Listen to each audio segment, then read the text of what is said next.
সাংসদ মহুয়া মৈত্র যে রাজনীতির বাইরে সংস্কৃতির জগৎ নিয়েও সমান আগ্রহী তা বহুবার বোঝা গেছে। এবার নিজের প্রিয় অভিনেতার নাম প্রকাশ করে সকলকে চমকে দিলেন তিনি। এক সাক্ষাৎকারে মহুয়া বলেন, তিনি পঙ্কজ ত্রিপাঠীর বিরাট ভক্ত। মির্জাপুরের কালীন ভাই হোক বা গ্যাংস অফ ওয়াসেপুর এর দুর্ধর্ষ চরিত্র, সবখানেই পঙ্কজের অভিনয় তাকে মুগ্ধ করেছে। মহুয়া জানান, তিনি অভিনেতার সঙ্গে দেখা করতে চান এবং একবার কফির নিমন্ত্রণও পাঠিয়েছিলেন।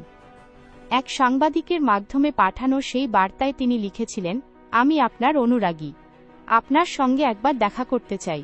যদিও পঙ্কজ আলিবাগে থাকেন এবং ব্যক্তিগতভাবে তেমন কারো সঙ্গে দেখা করেন না বলে জানানো হয়েছিল। এমনকি অভিনেতা ও বিজেপি সাংসদ রবি কিষণকে অনুরোধ করেন পঙ্কজের সঙ্গে পরিচয় করিয়ে দেওয়ার জন্য। রবি কিষণ সত্যিই সেই ব্যবস্থা করেছিলেন এবং পঙ্কজের সঙ্গে ফোনে কথা বলিয়েও দেন মহুয়াকে।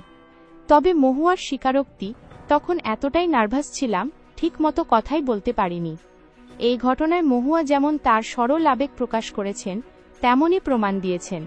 রাজনীতিকরাও কখনো কখনো সাধারণ মানুষের মতোই অনুরাগী হয়ে ওঠেন প্রিয় শিল্পীদের প্রতি।